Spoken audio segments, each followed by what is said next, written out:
To resent? Yes, I would like to tell my mother and my father and my sister that I am well treated and that they should pray for peace. It's very clear what's taking place. It's a very staged atmosphere, and one would always hope that countries would honor their international obligations for humane treatment of POWs, but certainly we've found that such is not the case. Their somber images and wooden performances are nothing short of haunting.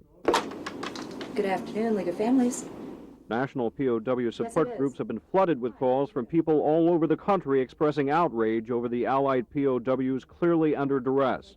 Ann Griffiths, executive director for the National League of Families, says it's a clear-cut violation of the Geneva Convention. I would have to say, no, it doesn't come as a surprise in view of his pattern of behavior, a leader of a country who would use chemical weapons against their own people.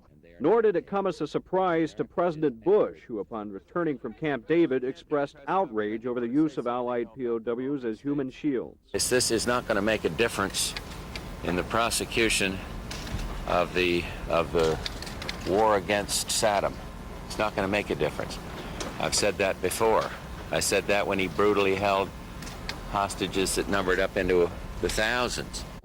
And at the Vietnam Veterans Memorial, where a 24-hour vigil is maintained for POW MIAs, there is a sense of history repeating itself, along with support for the president's strategy.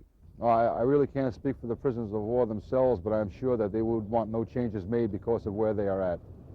You know, they are soldiers, and their duty comes first. As hard as it might seem, you know, as hard as it might sound to the people that aren't military or previous military, that's their job. The president says Saddam is dead wrong if he thinks this is the way to muster world support and that his plan will backfire. Secretary of Defense Dick Cheney says Saddam's action is a war crime, and after the war he will be held accountable. Paul, Diana?